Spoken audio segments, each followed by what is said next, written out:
تو اس میں کہہ رہا ہے کہ ہم نے جو ہے آسمان سے پانی برسائے، پانی نازل کیا، اور اتنا ہم قادر ہیں کہ ہم پانی کو جو ہے دوبارہ واپس لے جائیں. یعنی اللہ کہہ رہا ہے ہم پانی دوبارہ اوپر لے جا سکتے ہیں، اتنا قادر ہیں ہم. لیکن ہم پانی اتنا جو ہے زمین پہ برسا دیتے ہیں کہ نہ لوگ جو ہے اس میں غرق ہونے پائیں اور نہ ہی جو ہے پیاسے رہنے پائیں. پھر اللہ کہہ رہا ہے کہ انہی پانی کے ذریعے ہم نے باغات جو ہے پیدا کیے اور جانوروں کو جو ہے سیراب کیا. اور یہ باغات اور یہ جانور جو ہیں یہ سب تمہارے لیے، لکم تمہارے لیے ہم نے کیا ہے، تم لوگوں کے لیے کیا ہے. کیوں؟ تاکہ تم نعمتوں کا استعمال کرو، اور تمہارے اختیار میں قرار دیا ہے کہ تم جو ہے جو چاہو گے، جو باغات میں پھل لگانا چاہو گے لگا سکتے ہو، جو درخت لگانا چاہو لگا سکتے ہو. تم لگاؤ گے درخت، ہم اس کو جو ہے وجود میں لے کر آئیں گے. تم جو ہے کہتے ہیں کہ جانور کو جو ہے پالو گے، ہم اس کی جو ہے نشوونما کریں گے. اور جانور کو جو ہے ایسے جانور جس کو جو ہے تم کھاتے بھی ہو، جیسے بھیڑ بکریاں ہیں، ہے نا، مرغا ہے، یہ سب جو ہے انسان کھاتا ہے. اور کچھ جانور ایسے ہوتے ہیں جس پر تم سواری کرتے ہو، جیسے اونٹ کی سواری جو ہے بہت ہی اہم سواری ہے. صحرا و بیابان میں انسان جاتا ہے تو اونٹ کو جو ہے یعنی استعمال کرتا ہے. تو کیونکہ صحرا و بیابان میں اونٹ ہی کام آتا ہے، کیونکہ پہلے زمانے میں یہ تھا کہ دور تک چلے جائے پانی کے نام و نشان نہیں ہوتا تھا. تو کیا ہوتا تھا کہ وہ جو ہے انسان جو ہے اونٹ پہ سواری کرتا تھا، اونٹنی کو لے جاتا تھا تاکہ اس کے شیر سے، تو اللہ کہہ رہا ہے جو کچھ کے بطون میں ہے، اس کے پیٹ میں ہے، اس سے تم سیراب ہوتے ہو. تو وہ دودھ مراد ہے، شیر مراد ہے. تو اس کے دودھ سے سیراب ہوتا ہے. اور اونٹنی جو ہے وہ اس لیے جو ہے پیاسے نہیں رہتے کیونکہ اللہ نے ان کے اندر جو ہے ایک ایسی تھیلی پیدا کی ہے کہ اس تھیلی میں وہ پانی اسٹور کر لیتے ہیں. جہاں پانی مل جاتا ہے پہلے خود پیتے ہیں، اس کے بعد پھر اس تھیلی میں پانی اسٹور کر لیتے ہیں. پھر جہاں پیاس لگتی ہے ان کو اس پانی سے نکال کے وہ پیتے رہتے ہیں اندر سے. تو اب جو ہے کہتے ہیں کہ اونٹنی کو اس لیے جاتے ہیں کہ انسان پیاسا رہے، تو اس سے بہتر یہ ہے کہ جو ہے اپنا شیر کو پیتا رہے، دودھ کو پیتا رہے. تو یہ جو ہے اللہ کی نعمت ہے. اسی لیے اللہ نے کہا ہے کہ الی السماء کیف رفعت، تم دیکھو تو صحیح کہ آسمان کو کیسے ہم نے روک رکھا ہے، کیسے ہم نے روکا ہے. اور اس کے بعد الی الابل کیف خلقت، تم اونٹوں کو دیکھو کہ ہم نے اونٹ کو پیدا کیسے کیا ہے. یہ تم دیکھو خلق کیسے کیا گیا ہے. یعنی اونٹ کی ایک خاصیت بہت زیادہ ہے. تو اب آپ دیکھیے اس دن میں نے کہا تھا کہ مسخر کرنا کنٹرول. ایک 10 سال کا بچہ بھی جو ہے اونٹ کو کنٹرول کر لیتا ہے. ایک جو ہے 10 سال کا بچہ جو ہے ہاتھی پر سوار ہے، نہ ہاتھی کا لگام اس کے پاس ہے نہ کچھ، پورا ہاتھی جو ہے اس نے کنٹرول کر رکھا ہے.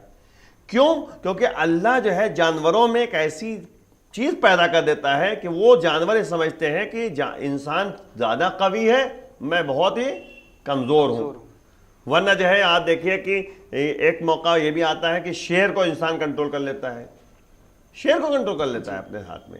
تو مطلب وہی کہ مسخر اسی کہتے ہیں. تو وہی جیسے مسخر دنیا میں اللہ نے جو ہے اس کے اختیار میں کر رکھا ہے، ویسے جو ہے جنت میں بھی جو ہے انسان کے اختیار میں جو ہے بہت سی چیزیں کر دے گا. کہ جو انسان بیٹھا رہے گا گاؤں تکیے پہ یعنی تیگ لگائے بیٹھا رہے گا، اور اس کا ان کے سروں پہ جو ہے ایک سایہ رہے گا، قریب ترین سایہ رہے گا. اس کے بعد جو ہے پروردگار کہہ رہا ہے کہ ہم جو ہے دیکھیں ان کو ان کے لیے اختیار میں اور مسخر کر دیا ہے، چیزوں کے اختیار میں قرار دیا ہے اور چیزوں کو تسخیر کر دیا ہے. تسخیر معنی ہوتا ہے ایک کنٹرول میں، ہمارے اشارے پہ کام کرنا، یہ ہوتا ہے. جیسے بتا کہ اونٹ کو جو ہے رسی باندھ دیا تو بس اشارہ وہ اونٹ سمجھ رہا ہے. ایک 10 سال کا بچہ رسی صرف کہتے کہ اپنے ساتھ لے کے جا رہا ہے، ورنہ اگر یعنی اونٹ چاہے تو وہیں رک جائے، کھڑا ہو جائے. اور 10 سال کا بچہ کھینچتا بھی رہے گا لیکن اونٹ کو کھسکا نہیں پائے گا. لیکن اللہ نے ایسا نظام بنا دیا ہے کہ وہ اونٹ سمجھتا ہے کہ ہم اس کے پیچھے بھی مجھے جانا ہے.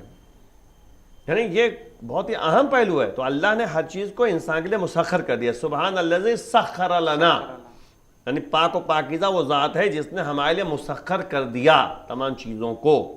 تو ہر چیز انسان کے اختیار میں، اور اتنا اختیار میں ہے کہ سورج بھی جو ہے انسان کے اختیار میں ہے. کیوں؟ مولا کائنات نے سورج کو پلٹایا نہیں پلٹایا؟ تو مسخر ہے نا، کنٹرول میں ہے. جی مولا کائنات نے سورج کو پلٹایا تو اب یہ بھی دکھایا اللہ نے کہ دیکھو سورج بھی تمہارے کنٹرول میں ہے، مولا کائنات کے کنٹرول میں. چاند کے 2 ٹکڑے کر دیے، یہیں سے اشارہ کر دیا. زہرہ ستارہ جو ہے دیکھیے در پہ آ گیا، تو اختیار میں آیا نہیں آیا، در سیدہ پہ آ گیا، اختیار ہے، دکھایا جا رہا ہے. تو مطلب وہی کہہ رہے ہیں مسخر اسے کہتے ہیں، کنٹرول میں ہے۔ تو اللہ نے انسانوں کے کنٹرول میں بہت سی چیزوں کو رکھا ہے، اور کچھ چیزیں ایسی ہوتی ہیں جو انسان اگر واقعا اللہ کی اطاعت کرے گا تو انسان کے اختیار میں آ جائے گا۔ تو اللہ یہ تو کہہ رہا ہے کہ آتے نہیں، تم میری اطاعت کرو، میں تمہیں جو ہے اپنا مثل بنا دوں گا، اپنی صفات کا مظہر بنا دوں گا۔ اللہ کہتا ہے کن فیکون، تو انسان بھی کہے گا کن فیکون۔ انسان نے اگر اشارہ کر دیا وہ چیز جو ہے کہتے کہ بن جائے گی۔ جیسے ایک دفعہ کا واقعہ ہے کہ ایک شخص تھا اللہ والا، وہ جو ہے کہتے کہ کھیت میں پھڑوے سے کھود رہا تھا، تو ادھر سے جو ہے ایک یہودی گزرا، تو اس یہودی نے جو ہے کہا کہ تمہارے دین کی حقانیت کیا ہے؟ میرے دین کی حقانیت یہ ہے کہ موسیٰ جو ہے عصا پھینکتے تھے اژدہا بن جاتا تھا، میرے دین کی حقانیت یہ ہے۔ تو اس نے کہا اچھا تم میرے دین کی حقانیت دیکھنا چاہتے ہو؟ تو اس نے پھوڑا اٹھا کے یوں پھینک دیا، جیسے ہی پھینکا وہ اژدہا بن گیا۔ کہا دیکھ لو حقانیت تمہیں۔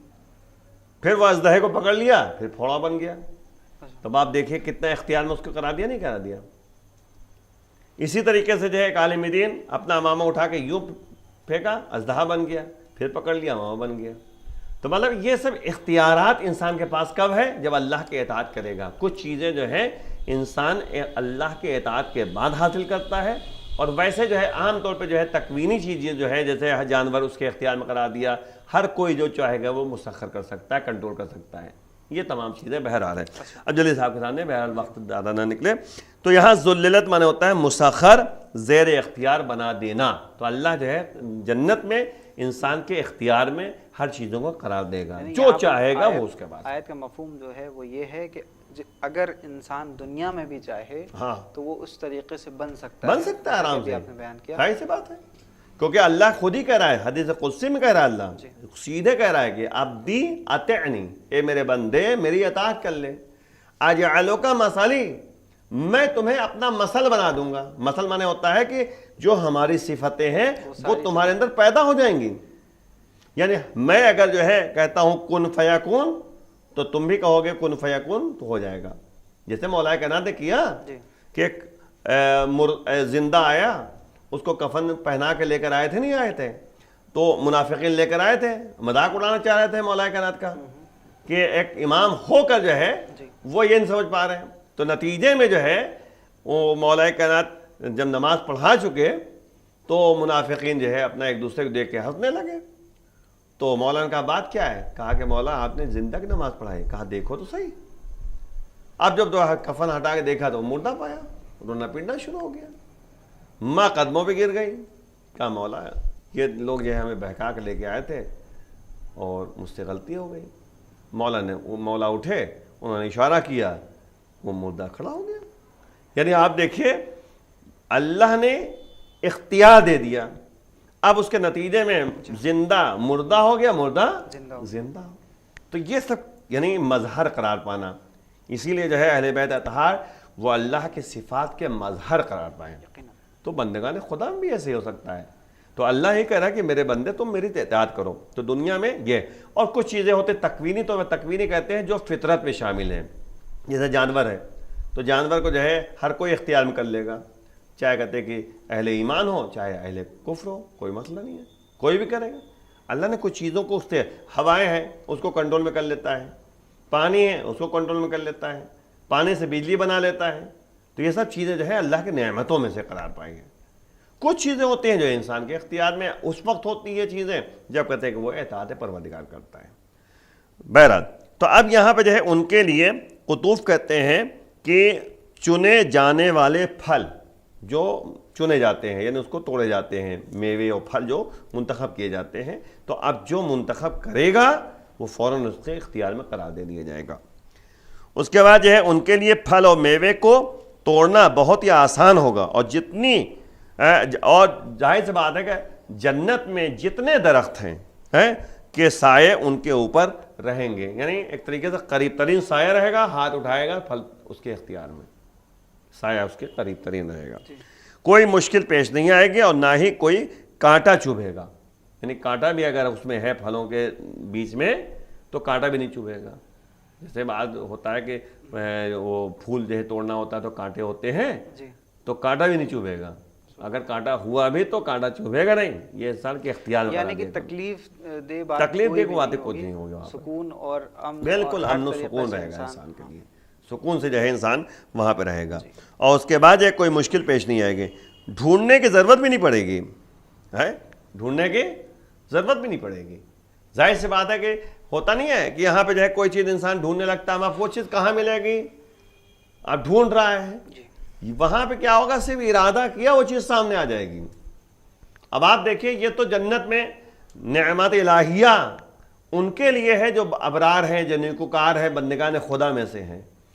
بہرحال جو ہے ناظرین کو سمجھانے کے لیے ایک واقعہ بھی نقل کر دوں تاکہ جو ہے تھوڑا سے بات واضح بھی ہو جائے۔ ایک مرتبہ واقعہ ہے کہ کچھ لوگ جو ہے قبرستان گئے فاتحہ پڑھنے کے لیے، ایسے ہوتا ہے عام طور پہ، تو کچھ جگہ پہ دستور ہوتا ہے کہ وہ عید کے زمانے میں چلے جاتے ہیں، چلو بھائی کچھ سورہ فاتحہ کے ذریعے ان کو عیدی دے دیں۔ تو اس دن عید کا دن تھا، لوگ گئے فاتحہ پڑھنے کے لیے، تو ان میں سے ایک شخص جو ہے ایک قبر کے اوپر فاتحہ پڑھ رہا تھا، تو فاتحہ پڑھتے پڑھتے اس نے کہا کہ اے صاحب قبر آج عید کا دن ہے، کچھ عیدی دے دو ان کو۔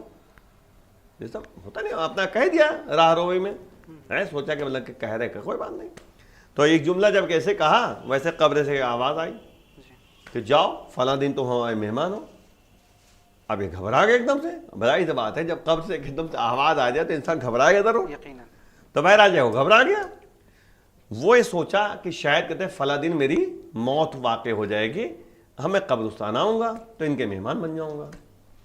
وہ گیا، اب اس دن سے جو ہے اس نے معافی تلافی سب سے جو ہے جو حق جس کا تھا اس کو ادا کیا، اس کے بعد پراپرٹی اپنا جو ہے تقسیم کر دیا، اس کے بعد پھر جو ہے اس دن کا انتظار کیا، جب اس دن آ گیا تو اپنا جو ہے نہایا دھویا، اس کے بعد پھر کپڑا پہن کے اچھا کپڑا صاف پہن کے بیٹھ گیا کہ اب موت تو آئے گی، ہم چلے جائیں گے۔ سب گھر والے بھی انتظار کر رہے ہیں کہ بھیا کیا معاملہ ہے، اب یہ بیٹھے اپنا انتظار کر رہے ہیں، دوپہر کا وقت ہو گیا لیکن موت نہیں آئی۔ اب انہوں نے سوچا کہ چل کے دیکھے تو صحیح معاملہ کیا ہے، معاملہ کیا ہے۔ اب جو کہتے ہیں وہاں سے وہ گئے قبرستان تو مجلس سے، تو دیکھا کیا کہ ایک نوجوان خوبصورت کھڑا ہوا ہے وہاں پر قبرستان کے دروازے کے پاس، تو اس نے کہا کہ بھائی ہم صبح سے انتظار کر رہے ہیں، تم کیا آئے کیوں نہیں، ہم نے کہا تھا تم ہمیں مہمان ہو فلاں دن۔ تو وہ کچھ بولا نہیں، ایک دم سے ہاتھ بڑھا کے اس نے کہا کہ ہاتھ ملایا، جب ہاتھ ملایا تو ایک دم سے ہاتھ اس نے پکڑا، پکڑنے کے بعد کہا چلو، بس جیسے کہا اس نوجوان نے چلو، تو اب وہ دیکھ رہا ہے کہ بہت بڑا محل ہے، بہت خوبصورت محل ہے، اب اندر لے کے گیا، باقاعدہ جو ہے گاؤں تکیے لگے ہوئے ہیں، وہاں بیٹھالا اس نے، بہترین پھل میوے کھانے اور اس کے بعد پانی اس کے لیے انتظام کیا، تمام حوریں ہیں، تمام کہتے ہیں کہ جو ہے غلمان، سب پورا ایک جنتی منظر جو ہے اس نے دیکھا۔ جب کھا پی چکا تو کہہ رہا ہے کہ میں نے ایسا پھل کبھی زندگی میں میں نے نہیں کھایا، ایسا پانی کبھی ہم نے زندگی میں نہیں پیا۔ تو اس نے صرف سوال کیا، بس جلدی سے کیونکہ 1 منٹ کے اندر، کہ اس نے سوال کیا یہ بتاؤ کہ اتنا مرتبہ تمہیں ملا کیسے؟ تو کہا 2 کام میں نے کیا تھا جس کا نتیجہ یہ ہوا، ویسے تو ہر کام کیا لیکن 2 کام جو ہے اللہ کو بہت پسند ہے۔ کہا وہ کیا؟ کہا کبھی ہم نے کم نہیں تولا، میرا بزنس تھا، میں گوشت بیچتا تھا تو میں نے کبھی کم نہیں تولا، اور دوسرا کام میرا یہ تھا کہ جیسے ہی نماز کا وقت ہوتا تھا فوراً میں نماز پڑھنے چلا جاتا تھا، اذان کی آواز آئی فوراً میں نے دکان بند کیا اور چلا گیا نماز پڑھنے۔ تو یہ 2 عمل اللہ کو بہت پسند آیا اور جس کے نتیجے میں جو ہے اللہ نے اتنا مرتبہ مجھے عطا کیا۔ سبحان اللہ، یعنی کہ یہ میسج جو ہے اس طریقے سے ہمیں جو ہے سمجھنا چاہیے کہ اگر ہم دنیا میں اس عمل کو انجام دیں گے تو آخرت ہماری سمجھ جائے گی انشاءاللہ۔ یہ یہاں پر اگر وقت ہمارا ختم ہو گیا، انشاءاللہ کل کی نشست میں اس سے آگے بات ہوگی اور آپ کو زحمت دیں گے کل۔ آج کے لیے ہم آپ سے اجازت چاہیں گے، السلام علیکم ورحمۃ اللہ۔ تو ناظرین، یہ تو حجت الاسلام والمسلمین علی جناب مولانا ممتاز جعفر صاحب قبلہ جو کہ ہم سے بات کر رہے تھے تفسیر قرآن سورہ دہر کی آیات کے حوالے سے، جس میں تفسیر بیان کر رہے ہیں آبا۔ آج 15ویں نشست مکمل ہوئی ہے، انشاءاللہ کل اسی کے آگے سے بات کریں گے۔ کل حاضر ہوتا ہوں آپ کی خدمت میں، دیکھتے رہیں حسینی چینل۔ اگر آپ یوٹیوب پر دیکھ رہے ہیں تو اسے ضرور سبسکرائب کر دیں، شیئر کریں، بچوں کو ضرور یہ پروگرام دکھائیں۔ والسلام علیکم ورحمۃ اللہ وبرکاتہ۔